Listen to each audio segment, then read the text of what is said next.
29e conférence. 30 janvier 1967. Je reprends l'histoire, le livre des Nombres, à l'endroit où je l'avais laissé, c'est-à-dire en plein milieu de l'histoire de Balaam. Hein? Bon. Ça va comme ça?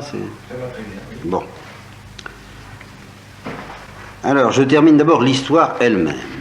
Et puis après, on fera peut-être quelques petits commentaires au sujet de Balaam, qui est un homme extrêmement curieux, difficile à saisir à bien des égards, et qui fait penser à Saül à certains égards. Parce que son comportement implique un mélange de droiture, d'une certaine fidélité, d'une certaine grandeur même dans cette fidélité. Et puis, il y a quelque chose qui ne va pas. Et je me rappelle que je l'avais dit d'ailleurs dans la conférence qui précède et qui, elle, n'a pas été effacée. Ce qui ne va pas, c'est qu'au fond, c'est un peu le type qui a la foi sans la charité. Au fond, il n'aime pas les Israélites et il n'aime pas le Dieu d'Israël. Mais il le reconnaît. Enfin, il reconnaît son existence. Il sent son existence. Peut-être parce qu'il est prophète, quoique ça c'est un des points qui a été fort discuté entre les chrétiens et les pères de l'Église. Est-il prophète? N'est-il pas prophète? La tradition juive ne veut pas le tenir pour un prophète. Et dans l'ensemble, on le tient plutôt pour un devin que pour un prophète. N'empêche que on peut être devin de profession et prophète par accident, prophète d'occasion, comme Caïphe l'a été quand il a prophétisé au moment de la mort du Christ. Alors là, manifestement, Dieu lui a fait comprendre quelque chose par l'histoire de l'ânesse. Sur l'histoire de l'ânesse aussi, il y a eu des commentaires assez complexes chez les chrétiens, chez les pères de l'Église. Est-ce que l'ânesse a parlé? Ce serait un événement assez unique dans toute l'histoire de la Bible, même dans l'histoire de la Bible, même dans l'histoire du merveilleux, sauf dans les contes de fées. C'est tout de même, on n'a jamais attribué des paroles humaines à un animal. Si elle n'a pas parlé, alors il faudrait envisager qu'elle a dit, qu'elle a parlé qu'elle a crié d'une manière purement naturelle. D'après Grégoire de Nice, par exemple, l'ânesse n'a proféré aucune parole articulée, mais elle a crié son cri ordinaire sous les coups qu'elle recevait. Et alors, comme Balaam était un devin, et que c'était un petit malin, alors il avait l'habitude de tirer des augures des cris des animaux. Alors, d'après les cris de l'ânesse, il a deviné ce que ça voulait dire. C'était un truc comme un autre. En tout cas, on admet que d'une manière subjective, quelle que soit la façon dont on explique cette subjectivité, il est probable que la voix de l'ânesse a pris pour Balaam le sens, la signification de ce que Yahvé voulait lui dire, à savoir qu'il n'était pas content du tout que, attiré par une bonne affaire, puisque l'autre lui offrait de payer fort cher ses services de devin et de maudisseur, car il s'agissait de maudire, eh bien, Dieu n'était pas content du tout qu'il aille se rendre à cette convocation. Et alors, si vous vous rappelez, ou en tous les cas, moi je me rappelle qu'à la dernière conférence, on s'était arrêté au moment où Balaam est prêt à rebrousser chemin, en disant je n'insiste pas, j'ai compris, si ça vous déplaît. Et alors, l'ange de Yahvé dit à Balaam, non, tu vas y aller, mais tu vas dire ce que je te dirai. Hein? Puis d'ailleurs, c'est pas la peine d'essayer de dire autrement, tu ne pourras pas. Alors Balaam dit d'accord, j'y vais. Alors il arrive, et aussitôt Balak, qui est le roi, le client de Balaam, enfin le roi qui avait acheté les services de Balaam, sort à sa rencontre et lui dit, dis donc, tu t'es fait attendre, hein, pourtant tu sais bien que je suis quelqu'un capable de payer. Oui, dit Balaam, oui, je suis venu, mais qu'est-ce que je vais pouvoir dire? J'en sais trop rien, mais enfin je suis là. Maintenant, je te préviens, je ne pourrai pas dire autre chose que les paroles que Dieu mettra dans ma bouche. Alors, on peut interpréter ça, vous voyez, c'est toujours cette ambiguïté de la conduite de Balaam. On peut l'interpréter soit dans le sens que Balaam est un esprit droit qui ne veut pas dire autre chose que les paroles que Dieu met dans sa bouche, soit dans le sens de quelqu'un qui se sent contraint et forcé par une puissance qu'il n'aime pas, c'est toujours le fond de l'affaire, mais à laquelle il ne peut pas résister. Bon, va-t'en savoir. La suite de l'histoire, c'est plutôt la deuxième hypothèse. Alors, ils arrivent en un certain lieu. Et alors, Balak, le roi, fait ce qu'il faut pour préparer le grand événement. Il immole des bœufs et des brebis, et il en envoie à Balaam et au prince qui était avec Balaam, parce que c'était tout de même un devin très réputé, je suppose. Alors, le lendemain matin, Balak emmène Balaam et le fait monter dans un lieu d'où il peut voir le peuple d'Israël. Il ne le voit peut-être pas très bien encore, enfin, il voit les derniers rangs.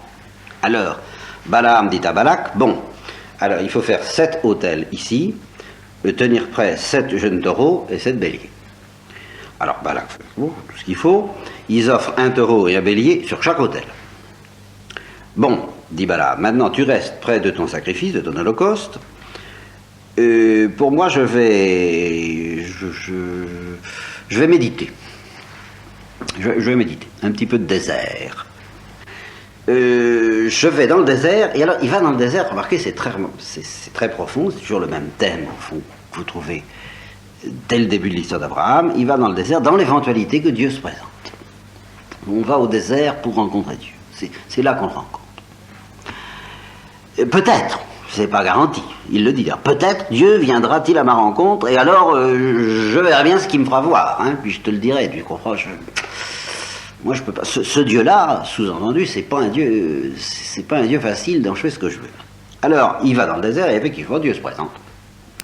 Il vient à la rencontre de Balaam, et Balaam lui dit, eh ben voilà, je te rends compte fidèlement de ce qui se passe. J'ai dressé 7 autels, et sur chacun des autels, j'ai offert un jeune taureau et un bélier. Bon, dit Dieu, eh bien, je vais mettre une parole dans ta bouche, tu retournes auprès de Balak, et voilà comment tu parleras. Autrement dit, Dieu lui dit ce qu'il faut dire, quoi. Il lui lit le code. Alors Balak rentre, et puis il se met auprès de tous les princes de Moab, et puis il sort son affaire. D'Aram Balak m'a fait venir, le roi de Moab des montagnes de l'Orient. Viens et maudis-moi Jacob, viens menace Israël. Et alors ces paroles extraordinaires, mais comment pourrais-je maudire si Dieu ne maudit pas? Et comment pourrais-je menacer si Dieu ne menace pas? Car je le vois de la cime des rochers. Alors effectivement, il le voit. On l'a placé là pour qu'il puisse le voir et le maudire. Je le vois de la cime des rochers. Je le regarde du haut des collines. Ce peuple qui demeure à part et qui n'est pas rangé parmi les nations. Qui pourra compter la poussière de Jacob et dénombrer les dizaines de milliers d'Israël? Puissais-je mourir de la mort des justes? Alors dans quelle mesure est-ce le cri du cœur de Balaam, ou est-ce que c'est la parole qui vient de Dieu comme d'un phonographe? On ne sait pas. C'est une question de phonographe, l'histoire de Balaam, d'un bout à l'autre, depuis l'ânesse jusqu'à Balaam lui-même. Puissais-je mourir de la mort des justes, et puissent mes descendants leur ressembler? Alors à ce moment-là, Balak, arrête ton char, qui dit à Balaam, mais c'est pas du tout ça que je t'ai demandé. C'est pas, tu ne remplis pas ta mission. Il ne s'agit pas de bénir, il s'agit de maudire, te trompe pas de chapitre. Ben oui, mais qu'est-ce que tu veux, lui dit Balaam, moi, comment, faut bien que je leur dise exactement ce que Dieu a mis dans ma bouche. Je peux pas faire autrement, moi, qu'est-ce que ça signifierait, autrement? Hein? Écoute, lui dit Balak, bon, allons ailleurs, tu vas me regarder le peuple d'un autre angle et ça marchera peut-être mieux. Allez. Alors, on va dans un autre endroit, d'où il verra mieux le peuple, hein, ah non, plutôt dont tu ne le verras pas trop, c'est ça. Tu n'en verras qu'un tout petit bout, sans le voir tout entier. Et alors là, parce que j'ai l'impression que c'est ce peuple qui t'impressionne, voilà ce qu'il doit se penser, que c'est le peuple qui l'impressionne, alors un tout petit bout seulement, et puis là tu me le maudiras, hein. Bon. Alors il l'emmène au champ des sentinelles, au sommet d'une certaine montagne qui s'appelle Phasga. De nouveau, on bâtit 7 autels, sur chaque autel un jeune taureau et un bélier. Bon, eh bien, Balaam dit à Balak, alors reste ici près de ton sacrifice, et puis je vais aller voir, hein, du côté de Dieu. Et de nouveau, Dieu se présente, lui met une parole dans la bouche, et il lui dit, voilà comment tu vas parler. Eh bien, alors il revient, Moab l'attend, et Balak lui demande, Balak attend Balaam, et Balak lui demande alors, qu'est-ce qu'il a dit? Oracle proféré par Balaam, lève-toi Balak et écoute, prête-moi l'oreille, fils de Séphor. Dieu n'est pas un homme pour ne pas tenir parole, ni un fils d'Adam pour se repentir. Est-ce lui qui parlerait et qui n'agirait pas, qui dirait et qui n'accomplirait pas? Alors, j'ai reçu mission de bénir. Donc, c'est qu'il a béni, et je n'y contredirai pas. Je n'y peux rien. Il n'y a pas d'iniquité en Jacob.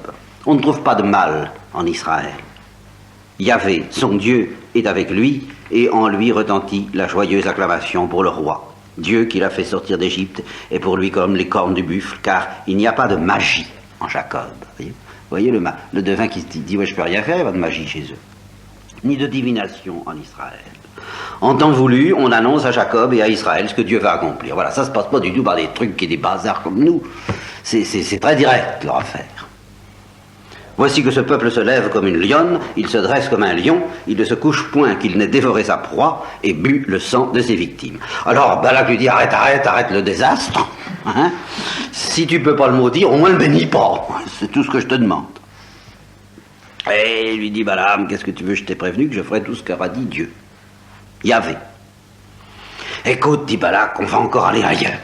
Peut-être que le Dieu là, il sera content que tu le maudisses de cet endroit ailleurs. Hein, on va essayer. Alors, on va sur un autre sommet, le sommet du Phasga qui domine le désert, 7 autels, 7 jeunes taureaux, tralala, et Balaam commence à comprendre que vraiment, Yahvé a envie de bénir Israël, et alors il n'essaie même pas d'aller dans le désert à la rencontre de signes magiques, vous voyez, notez bien ça, mais il tourne son visage simplement du côté du désert. Et alors là, il prophétise vraiment. Je ne sais pas ce qui s'était passé avant, si c'était un truc divinatoire. À première vue, c'est prophétique, mais peut-être que la suite semble laisser entendre que c'était seulement divinatoire, parce que là, l'Esprit de Dieu vient sur Balaam, il profère son oracle, et évidemment, ça recommence plus que jamais.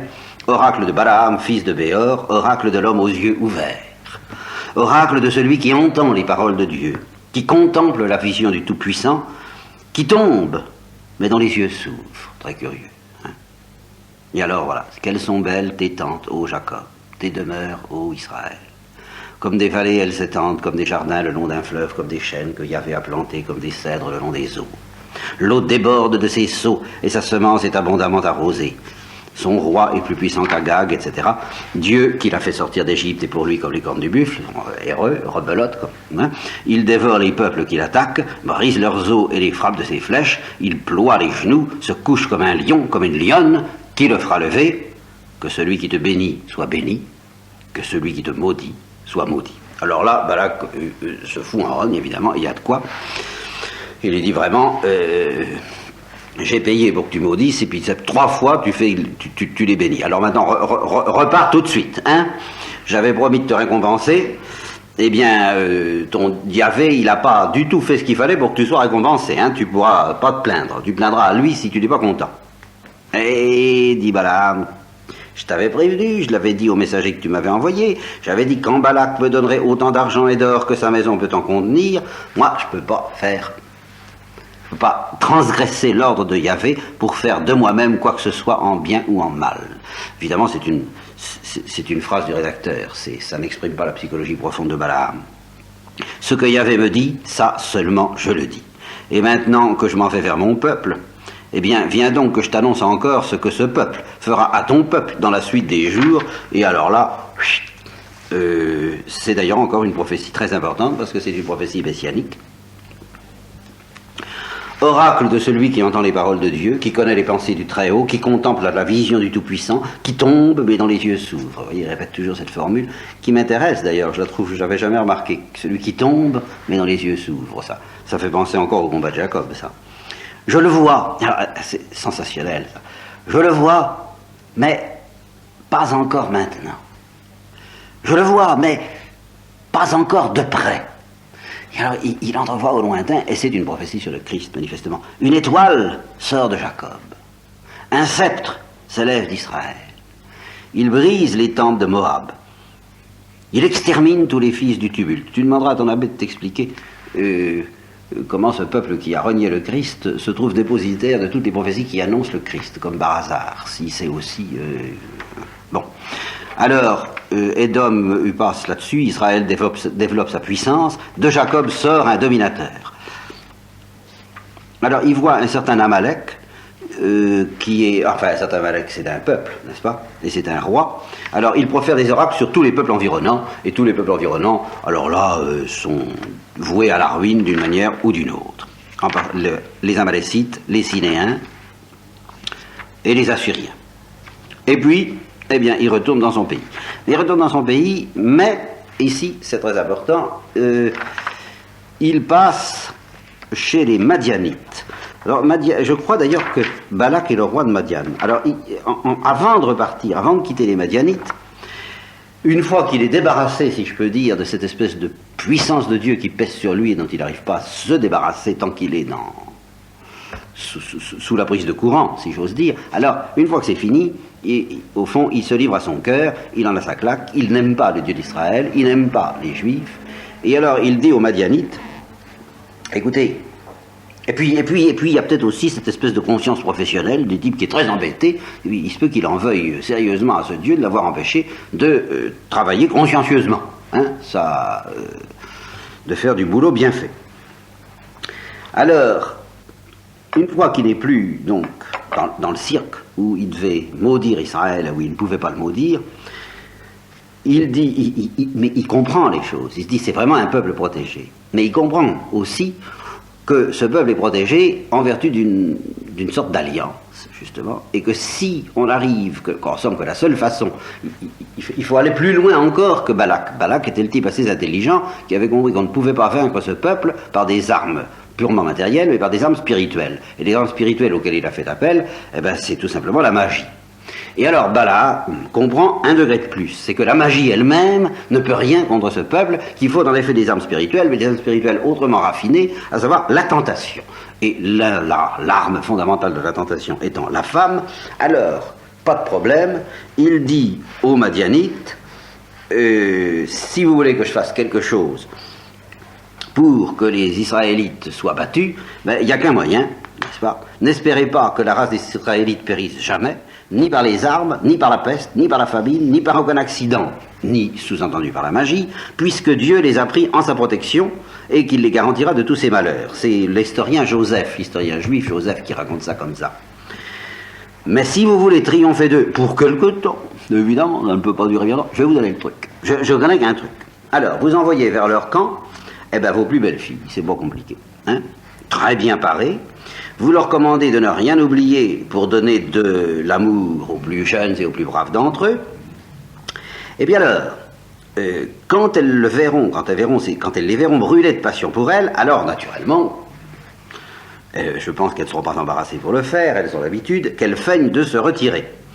Et quand ils voudront qu'elles restent, alors, il faut leur dire... on veut bien, mais alors travailler un petit peu, fricoter un peu avec Belphégor, qui est notre Dieu. Voilà.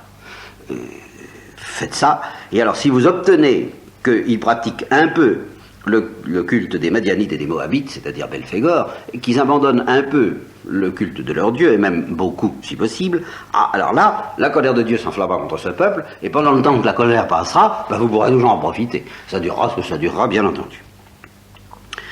Alors, en effet, c'est ce qui arrive.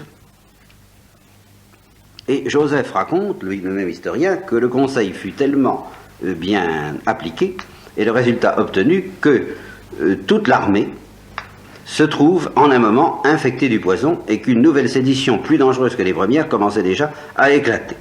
Hein? Alors, je reprends le texte de la Bible lui-même.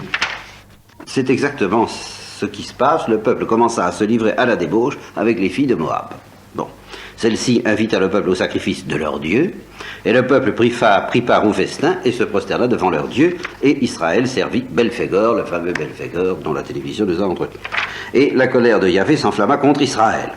Alors, il y a une colère très violente, il y a un certain Phinehas qui se distingue admirablement en exterminant un homme d'Israël qui a eu le culot, le toupet, d'amener une Moabite à l'entrée de la tente de la réunion. Alors il trucide tout ça, il embroche, quoi, tout simplement. Et il avait dit, j'aurais pas fait mieux. Ça, alors là, j'aurais pas fait mieux. Par conséquent, on va lui donner une bénédiction spéciale à celui-là, à Phinehas, qui est resté célèbre dans l'histoire du peuple. Alors, suite un recensement très complet et par conséquent complexe. Alors là, je passe, je vous en fais grâce.